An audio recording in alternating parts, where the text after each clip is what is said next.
Yo, there's a couple points in this week's episode where Zoom cut out on Illogic while he was talking, so some of the edits are a little jumpy as we had to put it all together later. Nothing major, but we hope y'all enjoy the episode. Hit the like button right now. Thanks for your support. Enjoy. Super duty, tough work. It's your boys, Memphis, Illogic. What up? We back in the building, back in the house, on the radio again. Folks, you know, we want to appreciate, send a shout out to all of our loyal listeners. Mm-hmm. You know, all the fans of the show. And, you know, the great feedback we got on last week's episode. Right. You know, about the idea of unionizing hip hop. And it wouldn't be a super duty, tough work episode if it didn't piss somebody off.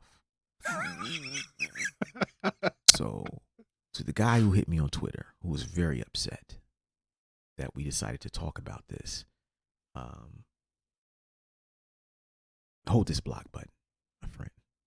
You'll be getting no response from me. Hold this block. You hold this block. Put that in your pocket. Put that in your pipe and smoke it. Exactly. Bruh.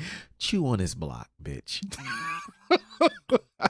You'll be getting no response. You know what I mean? It's like when Jay-Z was like, you only get half a bar. Yeah. You know, you can't get nothing like that. So, you know, we piss people off sometimes because they take shit more seriously than we do. I didn't even see that. Like, was it in a feed, or did he send you DMs? He tagged me on some shit and you on some shit. Like, he said, I guess, these guys, I can't believe they would do an episode about, he said, I can't believe they would do an episode promoting socialism when they diss socialism. I stopped listening. So I'm thinking, first of all, is our NBA union socialists? Is the NBA a socialist institution? Yeah, I don't. You know what I mean? It's like, some people, they sound smart to dumb people. And so I leave them alone. I'm not going to be arguing about this shit. It's just so stupid that ideas that are involved in things can't stand alone. Yeah. Because it wasn't a conversation about socialism. We were just talking about the idea. The idea of a union, period. That's it. That's it. I didn't know we could piss people off like that so much. But, you know, he was mad. I think he was mad from many episodes ago from something we said. He stayed listening until last week. And then he decided to let us know he was officially not listening to us anymore. Oh. Cry some more. Wah, wah, wah. Ain't no crying in hip hop. Come on. We don't care. They call us the most infamous for a reason. Yeah, man. You know.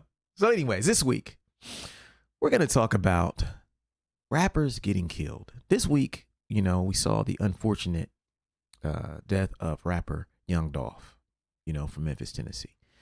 And Illogic and I talk about this topic a lot because every time a rapper gets killed, we want to talk about it, but it's very hard to figure out which angle to approach it from.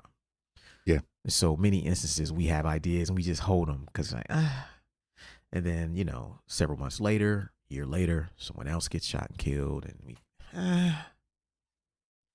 this time around, we're going to talk about some things. And, you know, this week we're going to talk about why rappers keep getting shot. There's a lot of little reasons when you look at all these incidences that you'll find across the board that lead to these problems. And we're going to talk about this today. We're going to talk about this Young Dolf situation. And then we're just going to talk about why these things keep happening, because maybe if we look at why they keep happening and we can figure that out, we can stop it from happening. So we'll take a break and we'll be right back. Work.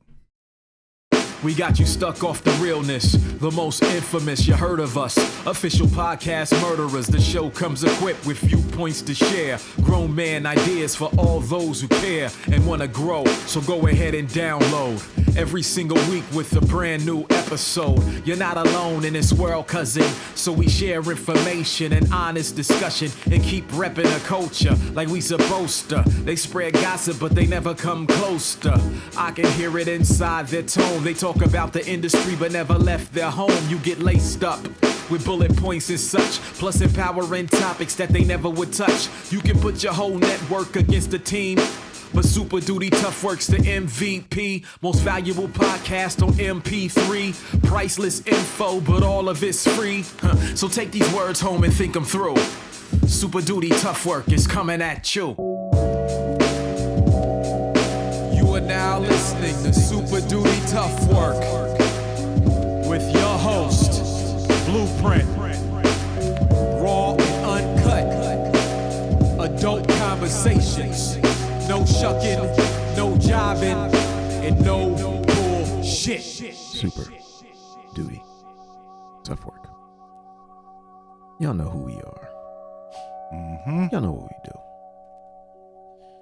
Well, I'm going to read this article from The Guardian, and the title of this article is Rapper Young Dolf Shot and Killed at the Age 36 in Memphis. Adolph Robert Thornton Jr., who turned brushes with death into raps of survival, was killed while buying cookies in his hometown. Article goes like this. Young Dolf, a star of indie rap and cousin of the late artist Juice WRLD, was shot and killed Wednesday in his hometown of Memphis. Multiple law enforcement sources confirmed to Fox 13 Memphis. He was 36 years old. The rapper, whose real name is Adolph Robert Thornton Jr., was buying cookies at Makita's Butter Cookies at about 1 p.m. Wednesday when a gunman drove up and shot through the window. This quote says, "The tragic shooting death of rap artist Young Dolf serves as another reminder of the pain that violent crime brings with it." Memphis Mayor Jim Strickland tweeted, "My thoughts and prayers are with his family and friends." Dolf, who has 4.4 million followers on Instagram, released his debut studio album, King of Memphis, in 2016. The album peaked at number 49 on the Billboard 200 chart. Dolf followed up with his album, Rich Slave, featuring the single R&B with Megan Thee Stallion in August 2020. Born in Chicago and raised by his grandmother in Memphis, Young Dolf, as the oldest brother of his siblings, learned early to be self-sufficient. His parents were addicted to crack, and his options for making money in a neighborhood racked by violence and poverty were limited to hustling. "We were in 4th, 5th, and 6th grades, seeing this living hell," he told The Guardian in 2018. "I've just always wanted the money. I told my grandma a long time ago that I was going to take my mom and dad out the hood. I was a little boy saying that shit. I ain't never really had no dad, just the streets ways, and I'm giving people game that their dad was supposed to be giving them on these tapes and lyrics. My whole thing is about giving these folks the real." Dolf started freestyling with his friends as a teenager and began releasing mixtapes in 2008. It can be at a spot, it can be in a trap, it can be in the car driving. We just fucking around, he told The Guardian. He built a reputation as a confident rapper hungry for success as he rapped on In My System off the 2017 mixtape Rich Crack Baby. "I clocked in when I was 12 and I never clocked out. I'd rather motivate somebody all day long," he said in 2018. "To me, that is timeless music." He also used close brushes with death to fuel for his music. In 2017, a beef with fellow Memphis rapper Yo Gotti devolved into a spray of bullets at Dolph's SUV in Charlotte, North Carolina, before a club experience. Dolf turned the alleged incident into promotion for his album Bulletproof, featuring the song 100 Shots. Charlotte police told The Guardian that they counted no more than 50 bullets on the scene and did not establish if Dolf was connected to the incident. Tributes have poured in from the music industry. Dolf was nearly killed that September after an argument with 3 men in Hollywood Boulevard's tourist district turned physical. One man shot Dolf 3 times, leaving him in critical condition. "I've been targeted since I was 17, 18, 19, he told The Guardian. "I knew that I was good. Yet he wasn't a person that lives in fear," he added. You got some people who really worry about that kind of shit. I don't. Dolf is survived by a son and a daughter. Rest in peace to Young Dolf. Condolences to his family. And, you know, this is a story we've heard many times. Too many times. Too many times. And so this episode, we want to talk about why do rappers keep getting shot? And these are things that some people understand, some people will not. But we just need to have this episode because this is not going to stop until we start talking about it. And hopefully these things start making more sense as we move forward. So the number one reason rappers keep getting shot is because of their refusal to leave the hood. This is a big one. It's whenever you come up and you hear the story that we just read. This man's parents were drug addicts. He, from a very young age. I mean, he probably had to live with he was raised by his grandmother because his parents were both addicted to drugs. Yeah. He was hustling at a very young age, 12, 11 years old. That tells you a lot about the environment that he was in. Right. That he didn't have the proper, parental influence and guidance outside of his grandmother. Very unstable situation, was in the streets very early. And you got to ask yourself, what kind of environment is that for a young child? And what mindset does that develop in the child as they get older and as they grow up? Yeah. I had a conversation with one of my guys I went to school with a few months back, and we were just talking about all the things that we saw growing up in the hood that were fucked up, that we didn't know were fucked up until later on. This happens all the time. Sometimes you could see something get fucked up. You could hear about something happen to somebody and be like, damn, that's fucked up. And then you just go on about your day. Another day in the hood. It's normal, right? Yeah. What we don't acknowledge is that there's a traumatic effect of that. There's an impact that this environment that you're in has on you. It's a bad environment, period. There may be good people in it. There may be well-intentioned people in it. But the bad elements of it, which may only be 10% of the population in that area, are turning it into a very dangerous place to live. Right. And this is when you're broke. This is when you ain't got shit. It's dangerous. Imagine what happens when you come from that environment. You blow up. You got Billboard ranking albums. You're basically a millionaire. But everything you know and understand is in this area. And you've normalized all the fucked up shit because it's just another day. So you keep coming back and dealing with the same shit and still in that area. Your refusal to leave the hood will be your motherfucking downfall. Straight up. Even if you don't do nothing wrong. Personally, I'm not judging him in that regard because as a black man, I think it's pretty fucked up that we can't go back to the fucking hood. Right. Why? Yeah. Why not? Why can't I come home? Yeah. And be comfortable? This is where I should be comfortable. Yeah. This is where I should be the safest. I shouldn't have to move around a bunch of people I don't know to feel safe. Yeah. To an environment I'm not familiar with. That's safety. Right. Safety should be where you're familiar with your surroundings. But when you start talking about these hip hop artists, man, a lot of them come from these areas that are really, really dangerous. And, they're around, an element that when their status changes, turns them into a target. Yeah.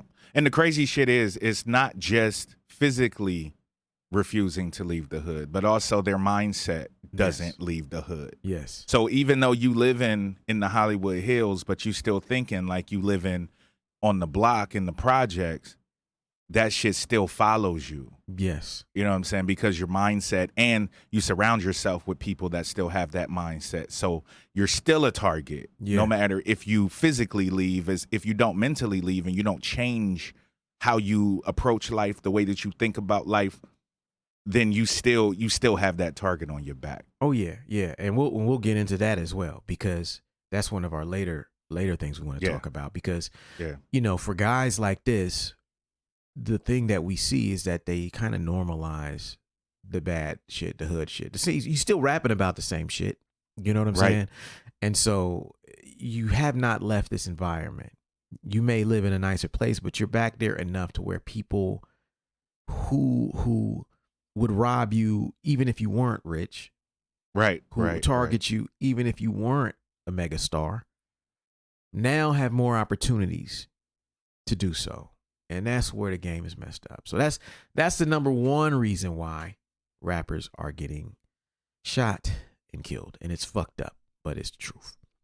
Number two reason rappers keep getting shot is the same social circle.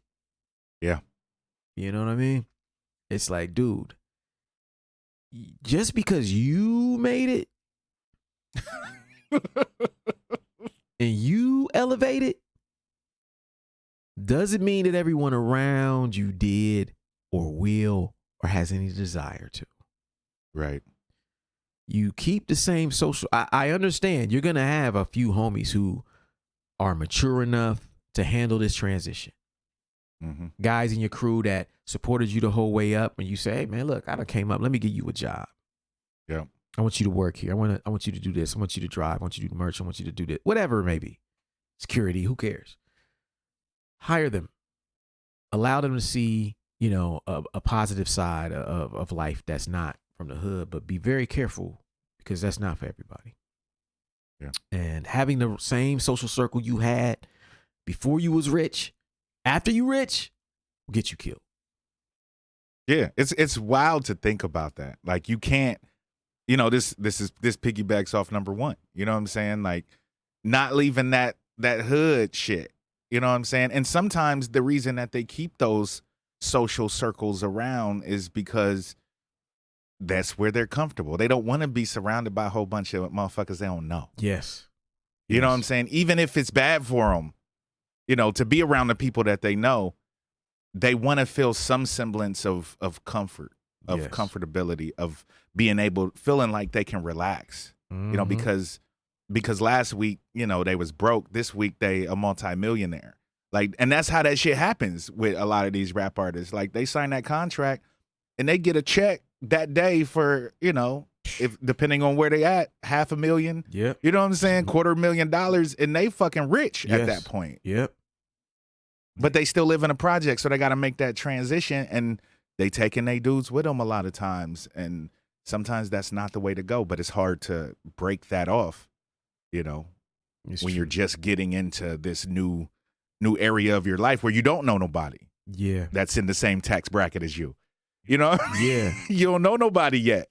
Yeah, it's a fine line too with this one because, what we hear a lot and the struggle that I think a lot of these guys have to deal with is that in hip hop culture and in black culture, a lot of the times we be having this whole like you blew up and then you forgot who you were. Yeah, kind of line that they say to people when they come up like this. Oh, you forgot who you are. Oh, you think you too good for us now.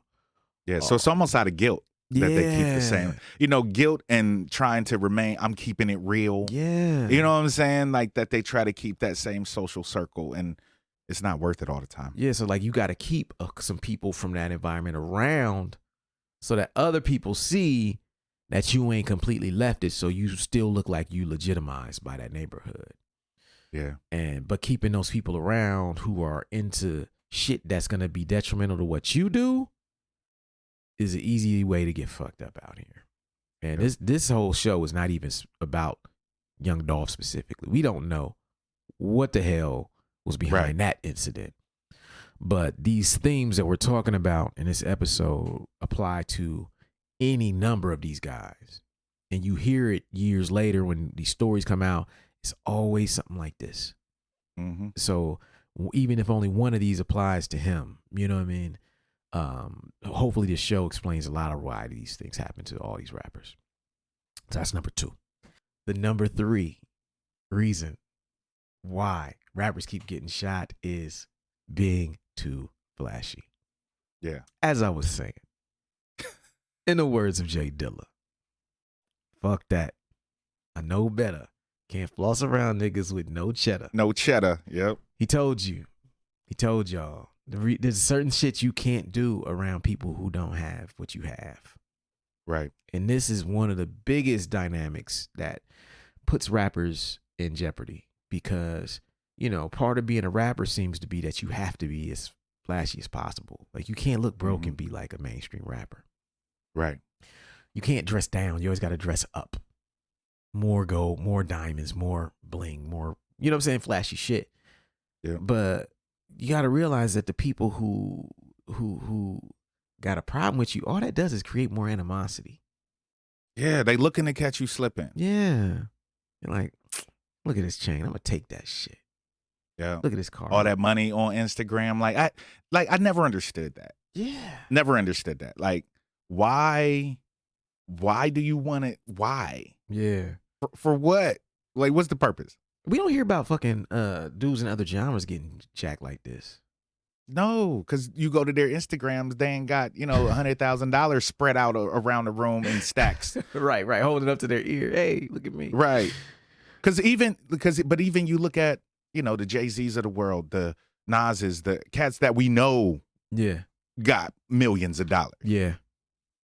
These niggas ain't never. Never. You ain't never seen Jay-Z with money surrounding him like that. Yeah. Unless it was a music video. Yeah. And even then, he don't even do it like that. Yeah. It makes me think this thought, like, is there an assumption with these people who flash, like if you flash stuff all the time, like you're saying, flashing money on Instagram and everywhere, does it create like a belief in these people who don't like you that since you always want to show it, you're going to always have it on you? Like no one thinks if they run up on Bill Gates that he got 10 grand in his pocket. Right. No one thinks if they catch Jeff Bezos at a fucking baseball game that he's going to have a chain worth stealing or, you know what I'm saying, a car worth. They just like, these dudes just be looking regular. You know they got money, but it's not like actually on them. Right. But there's a high price of showing that you actually have it on you. Yeah. I have the chain literally on right now, all the time. Yeah. And it costs $200,000. Yeah. I'm always driving this car. You'll never catch me in a less flashy car. Yeah. I always got, $25,000 cash on me. Mm-hmm. Just to show off. Whether we want to admit it or not, like that shit creates a problem. And that problem is the number 4 reason rappers keep getting shot and killed is jealousy.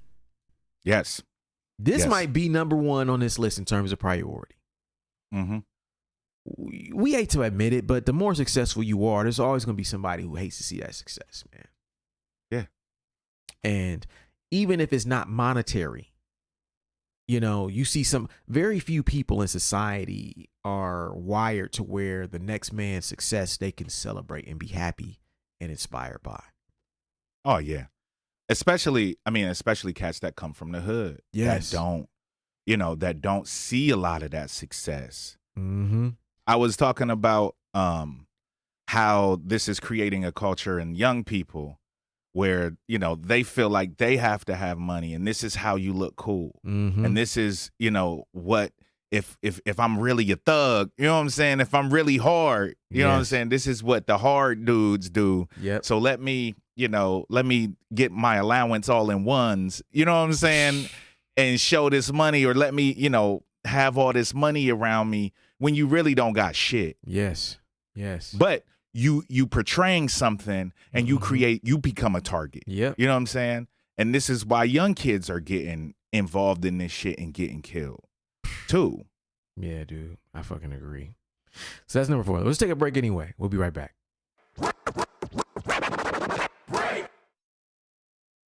This is your weekly reminder that we have 2 books that you, as a listener or watcher of this podcast, need to absolutely own. The first is The 10 Traits of Successful Hip Hop Artists, and the second is The Social Media Cheat Code. Both of these books were released within the last year. The 10 Traits of Successful Hip Hop Artists is a book where I go through the stories and explain the traits that are behind the success of some of the biggest names in hip hop today.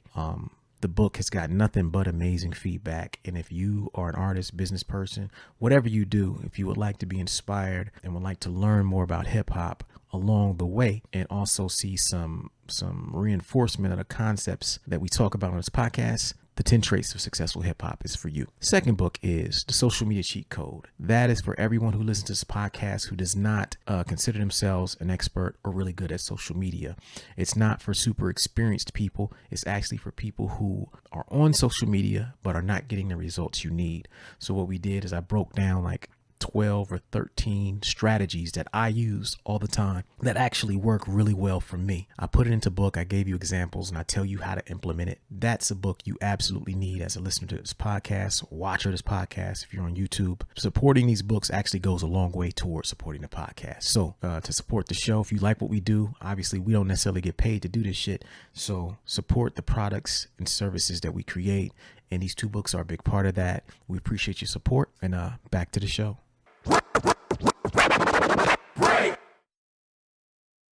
For those of you at home, we're having some slight technical difficulties recording this episode. Zoom has been kicking Illogic out randomly, in the middle of his bars, and he don't know he been kicked out, so he's still going. Meanwhile, Zoom got this man locked out, and then the previous time, it was the opposite. You know, I'm talking and he was gone. I didn't know he was gone, so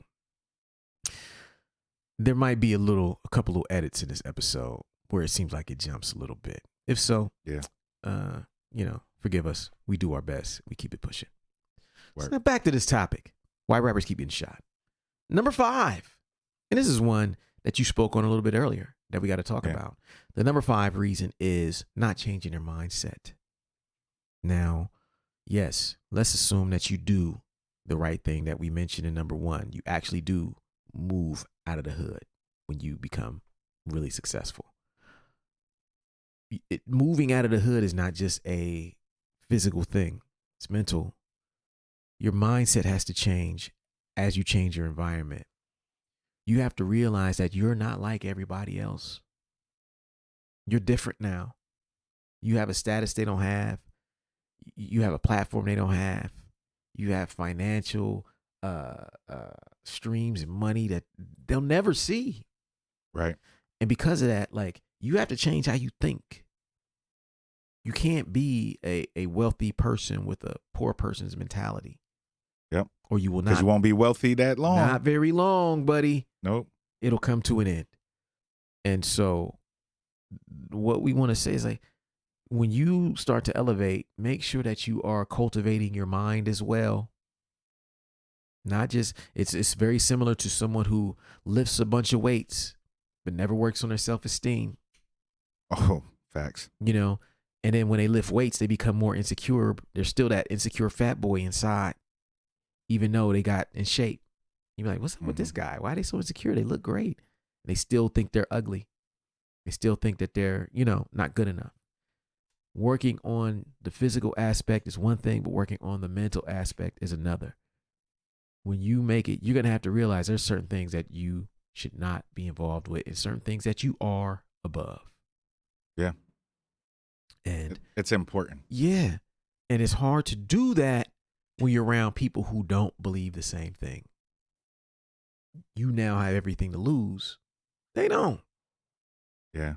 And this is also like about changing your mindset, getting comfortable in those rooms. Yep.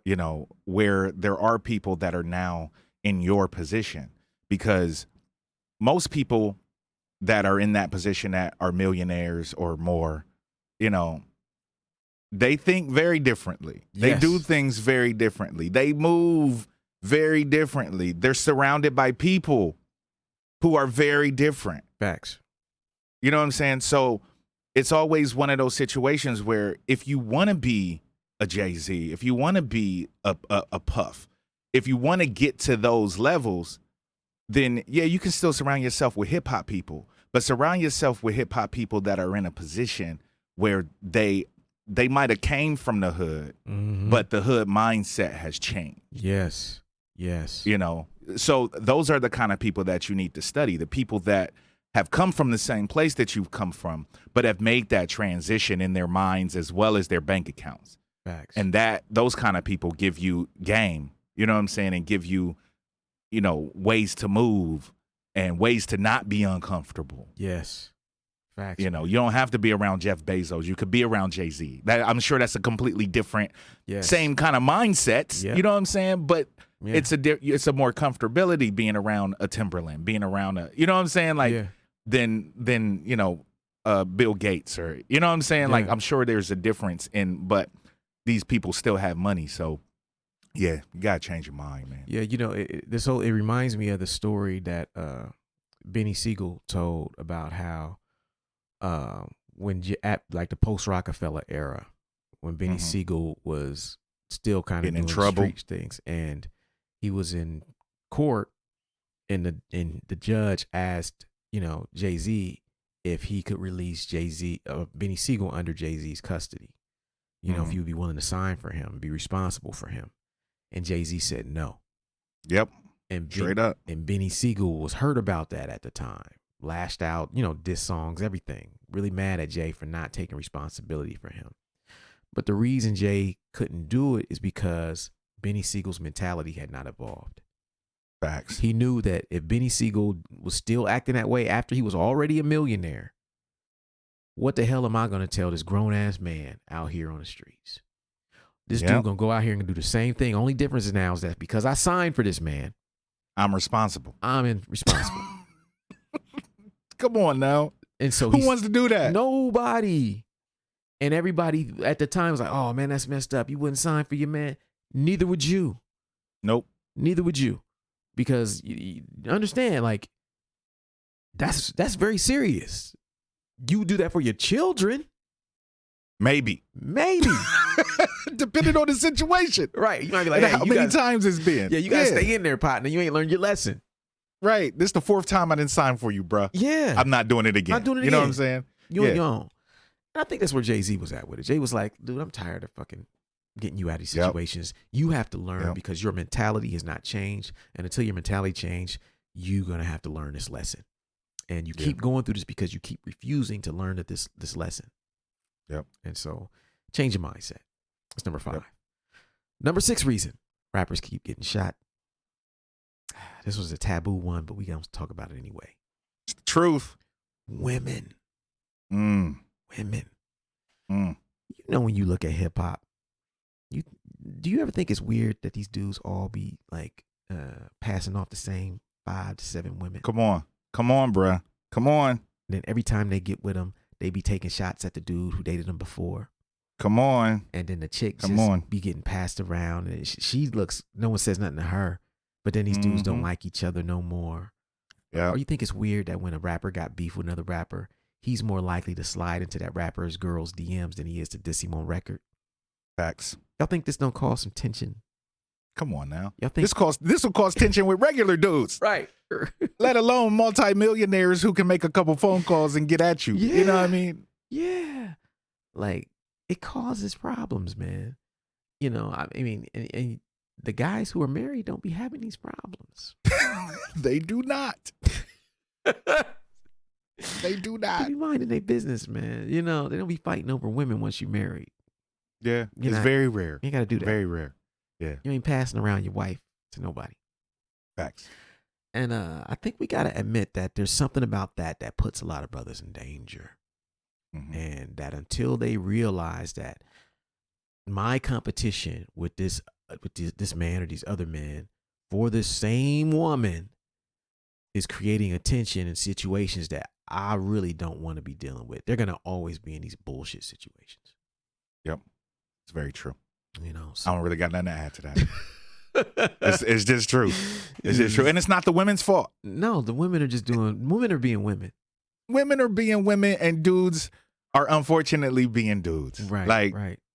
It's unfortunate, but yeah. A lot of times, like, it's my girl. Oh, well, she was my girl last week. Thank you know you. what I mean? Like, hello. Come on, man. Yeah. And these dudes, it's just sad, but it's a reality that as a man you need to understand, and that's something you got to think about even when you're, like you're saying, not famous. Yeah. you got to be very careful with these things when you're not famous. Who your girl has dated in the past, what they think about you. Do you have a potential problem on your hands? Right. And so these guys are at even much higher level, much more to risk, bigger entourages, more opportunity for conflict. They got to be twice as careful about who they date and make sure they're not dating women who put them in those situations. So that's number 6. Number 7 reason rappers keep getting shot and killed. Not having proper security. I think the only rapper who got the only rappers who got proper security in the industry, to me, is probably 50 Cent and Jay-Z. Yeah, because they know. They know. They know what it is. 50 Cent done had a damn army around him. Well, I say Tekashi 6ix9ine. This motherfucker know. Yeah. He be having mad bodyguards. Oh, especially now. Come on now. Come on, bro. Ain't no way you going anywhere without at least 3 to 5 dudes. He know. Yeah. But if you're going to do this rap thing and you're going to be out here making enemies and you're going to be in the streets and you're going to be talking your shit, you damn well better have top-notch security. Yeah. Yeah. I don't know what the hell I was saying before they gave you the boot on that one. We'll figure it out later. I mean, thankfully it was right before we was about to go to break. Yeah. So, yeah, we'll just go to break and we'll be right back to finish this episode. We'll be right back.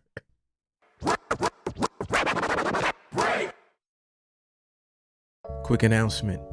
Over the last several years, we've been asked many times by the listeners of the show if we would ever open it up to the public for advertising. We've always been interested in this, but we never had the systems in place to make it work properly. I'm proud to announce that we are officially accepting advertising from the public on Super Duty Tough Work. Meaning, if you're a small business owner or an artist and you'd like to create more awareness about your product, service, or release on the Super Duty Tough Work podcast, we're now in a position to do that. For more information, email us at superdutytoughwork@weightless.net. Again, that's superdutytoughwork@weightless.net. Email us there. Tell us a little bit about who you are, what you would like to promote, and we'll get back to you as soon as possible to let you know if we think it's a good fit and what the next steps are. Thank you for your time. Back to the show.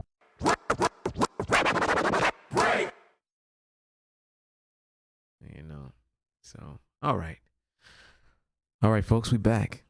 The most infamous podcast who can't seem to keep their stream right this week. Issues. Crazy. So let's just get this one in the bag. We're going to put this one in the bag. We got a few more bullet points and then we're going to get out of here.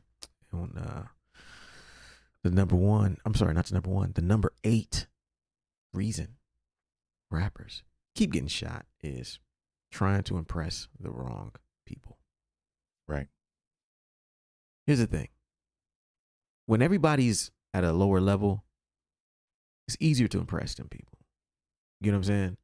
You don't even think about that much. Them people all got the same shit. Mm-hmm. But when you get up here, you still be trying to press the people down there. Yeah. Why are you not doing shit for the people up there? Because as rich as you are a rapper, if you ain't super duper duper rich, there's still people who got way more than you. Way more. You're not on their level. Yeah. So why not do things and move in a way that is to seek the attention, approval, trust of people who are where you want to be, right? As opposed to people who are where you used to be. Yeah.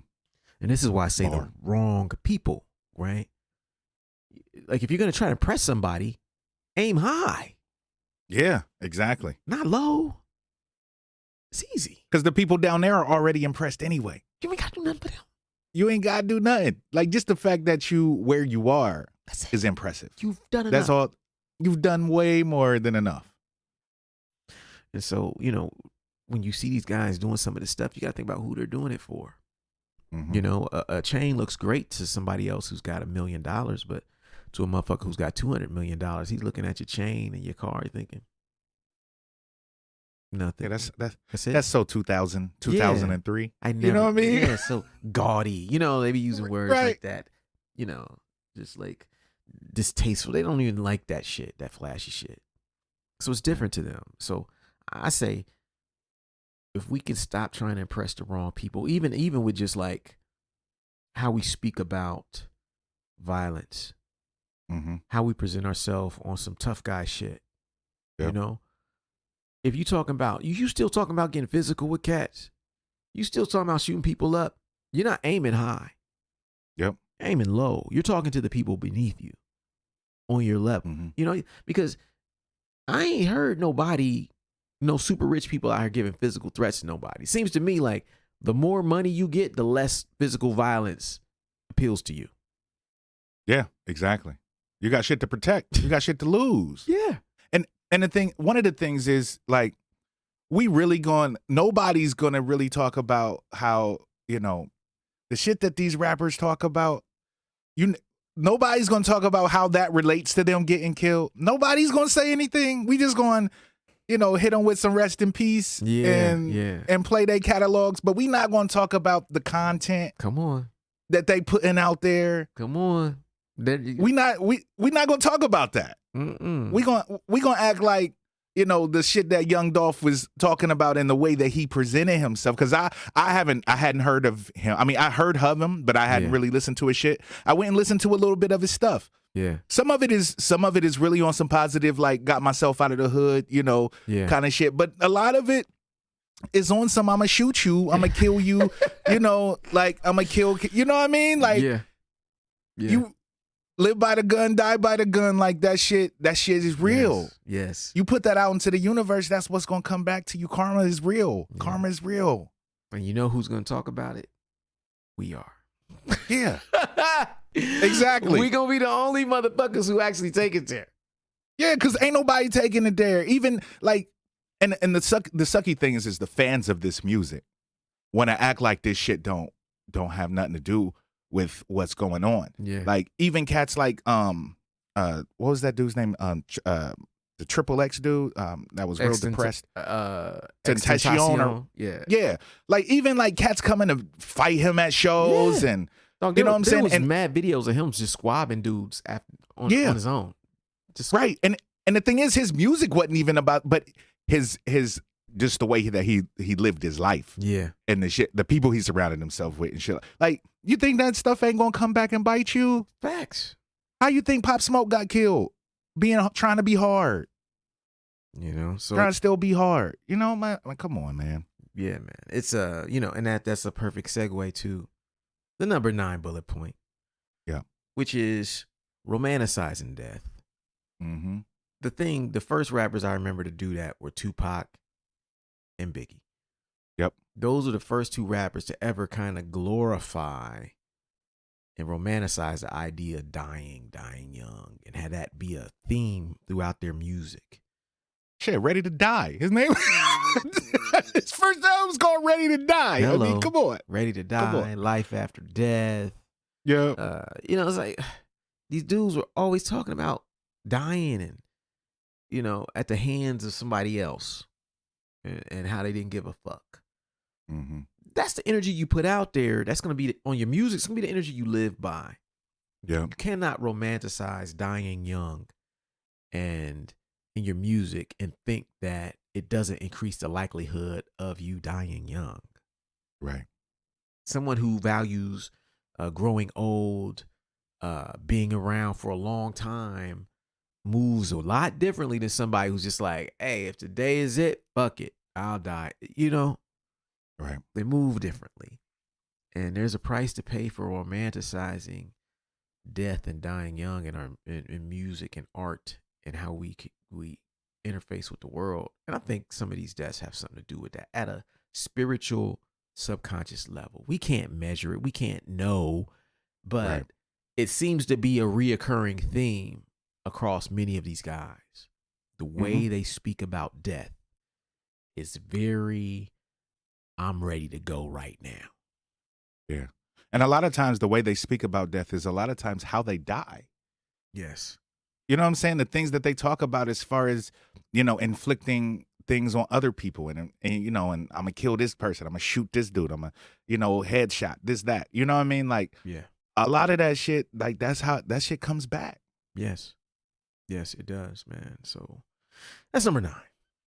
Number 10, last bullet point this week's episode. Why rappers keep getting shot is gang culture. Yep. This is another elephant in the room that nobody want to talk about. There was a time, and we've spoken about it before, when gang culture was not embraced in hip hop.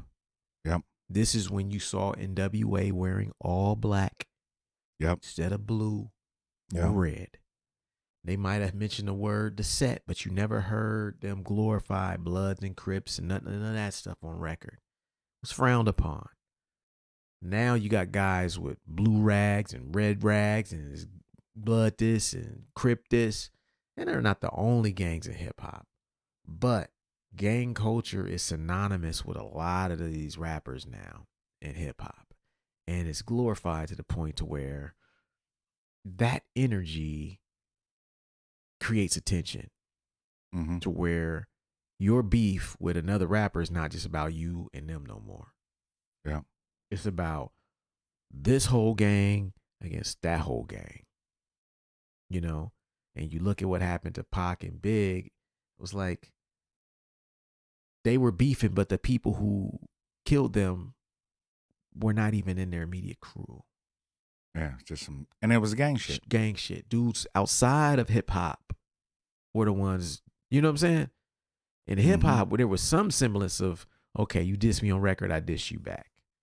Yep. Once you get the gangs involved, nah, you diss my man, I'll fucking shoot you.